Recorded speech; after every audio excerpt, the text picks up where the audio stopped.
Boosh! What's up, guys? It's Ben back again with another video.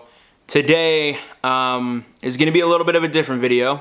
Usually I try to keep my videos pretty upbeat and very fast-paced and happy. Today I'm going to be talking about some serious stuff and some stuff that's probably been on a lot of my viewers' minds the past couple of years that I've been making videos. And if you hear anything in the background, it's my pets. Just gonna let you know that right now. So I'm gonna go ahead and start off this video by introducing myself, actually introducing myself, which I don't think I've ever done before on this channel, which is weird since I've been doing this channel since I was in like elementary school, or middle school actually. So hi, my name is Ben Burns. I live in Southern California. I am currently in a wheelchair and I have a genetic disorder called osteogenesis imperfecta. I'm going to say that again because it's kind of a long word, but it's called osteogenesis imperfecta. I'm not going to explain a lot of it. If you guys want to do your own research, I'll put the link down below. So just to sum up what this disorder that I have is, it's a genetic mutation that affects the collagen production in your body, and basically it affects the density of your bones, so it makes your bones really brittle. I have the less severe of the main four types, which is type 4. There's type 1, type 2, and type 3. Type 4, obviously, but there's a whole bunch of other ones too. But the main four are the type 1 through 4. I have type 4, which basically means that it's a mutation. We don't know where it came from. It just happened. Type 1 is the same as type 4. It's just you know where it came from. Type 2 and type 3. Type 3 is one of the worst, where your body's about 3 foot tall and you have curvature of bones. Type 2, usually the baby is so brittle that they don't survive birth.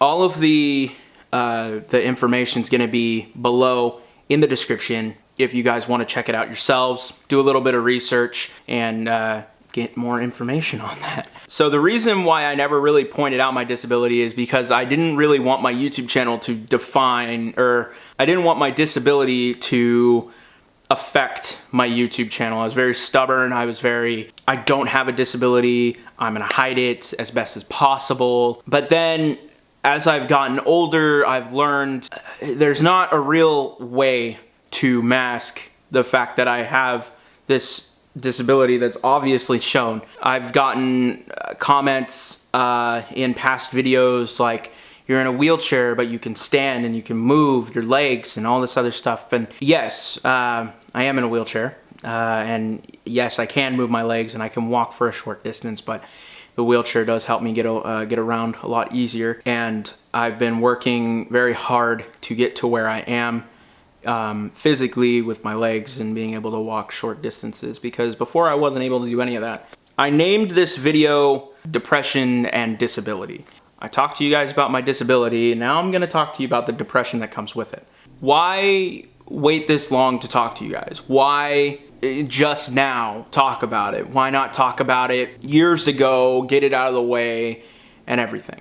The reasoning behind me not talking about it was, one, because I was ashamed of being in a wheelchair. I was ashamed of being disabled. I didn't want my disability to define my YouTube channel.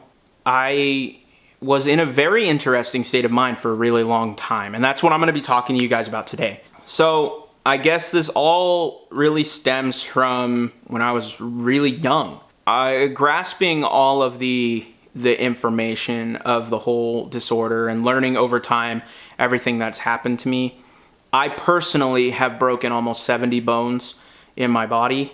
What that's taught me over time is patience and the fact that broken bones really frickin' hurt. And a whole bunch of other stuff that's really kind of deep and stuff. This is really weird to talk about. I've never really talked about this before, but it all kind of stems from childhood, basically. Always being told by my teachers and everyone that you can do anything. You can do anything you set your mind to. You don't let anybody tell you no, all of this other stuff.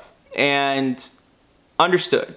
The thing is To me, being told that I could do anything and being told that I was able to do whatever I wanted to put me in the mindset of I wanted to join the United States military. That was the thing that I wanted to do ever since I was young. I have multiple pictures. I'll put them up right here of me in military stuff for every Halloween and wanting to be part of it. My sister, she's in the military. My whole family is in the military. I wanted to be part of it. I wanted to be part of what everyone else is doing. And after learning about everything that's happened in the past and the evil that's going on, I wanted to do it, and I wanted to be a part of that family, of those people who were out there risking their lives to better a country. That's what I wanted. And seeing everyone else do it and all that stuff made me want to do it even more. I'm telling you, I was really into it. I went to school in full camo like all the time and all that. And when I got into middle school, they had a recruiter come over to our middle school from, I believe, the Marine Corps. And I went over in my wheelchair and shook his hand. And I asked him for more information on how I could join. And he straight up, no joke, the first time I think anybody's ever told me that I couldn't do it, he looked at me and he told me there is no way I could join. And he told me that there was a place for me here as a supporter. As a 12, 13-year-old boy who was really, really excited to be part of something big like that, I was actually devastated. I was mortified. So that's what I wanted to do. That was my whole plan. And it didn't feel good. I'm going to let you know. And it put me in a very interesting position in my life where that was the first time someone ever told me I couldn't do something. And I became very depressed. I stopped talking to people. I shut out a lot of people. I shut out a lot of my family. I stopped talking to all my friends. And I got into a state of mind where my life, because of the fact I had a disability, was predetermined that I was going to not be able to do anything I wanted to do. That is the way that I thought. That is the way that I thought clear up until I was a freshman or sophomore in high school. And I went a good time period being very depressed, I hate everything. That was part of that, the emo crowd back then. I was part of I did things back then that I didn't actually think I would have ever done. Like I painted my nails black. I used to wear eyeliner. I wore this god-awful tie to school every single day. I think I still have it, actually. Everything I saw was dark, and everything I did was dark. It had no meaning. It had everything I did was predetermined. I'm going to, it was terrible. I felt like I didn't have any friends. I felt like I didn't have anybody there for me. I had my parents, but as a kid like that, you can't talk to your parents about that kind of stuff. It was very hard. So after years of conflicting and contemplating and trying to figure out what the heck was going on in my brain, I entered high school. And a man by the name of Captain Ione, a Navy captain, helped me through some of the most mentally challenging parts of high school and of my early mental state of being in high school and everything like that comes with it, all the social pressure, all of the tests, everything. To add on the fact that I was in a wheelchair, it felt like, he understood for some reason. I don't understand, but the way that I met Captain Ione, the year before I actually entered high school, so the end of my 8th grade year, just before my 9th grade year, I went to this open house at my high school, and they had a NJROTC booth. NJROTC stands for Naval Junior Reserve Officer Training Corps, which is basically a whole bunch of words that put together like you're a mini version of military. So you're a military course inside of high school to either prepare yourself for military or get in there to become more strict on yourself. I was with my dad, and here I am, a kid, long hair, I had nail polish on, all this stuff, and I went up to this older dude who's tall, like really tall. He had his blues on with medals and ribbons and like big stripes and this awesome white hat, and I was intimidated to say the least. And my dad went over to him and shook his hand, and I was over talking to the choir people, and I turned around and came back and came over to my dad, and he introduced me to Captain Ione. Captain Ione put out his hand and shook my hand, gave me that tight grip, that military grip. I asked him straight up, I said, "Can I join your class?" And he said, "I don't see why not. We don't reject anyone." Basically, I was overcome with happiness that I hadn't felt in a really long time. That was basically the start of me trying to figure out a way out of the depression that I was in. Believing all of the stereotypes, believing, everyone was staring at me because of the fact that I was in a chair. I cared what people thought and everything. And honestly, looking back now, if I would have not been in that state, I would have gotten so much more accomplished. I regret being in that state, but I also don't regret it because it had me learn so much about myself and about life that maybe one day I can teach my kids, or I can teach what I'm doing now, telling you my story. I'm hoping that me telling you, if you're going through something like I did, maybe it'll help you go through that and figure it out. So I joined ROTC. I graduated high school being a 4-year letterman of ROTC. And I graduated as an officer in charge of a lot of stuff. I was a publications officer. I did a whole bunch of stuff. I marched platoons. I marched company. I did so much. And I did things that I didn't think I could do. And I did things that a lot of people out there in the world didn't think I could do. I proved myself wrong.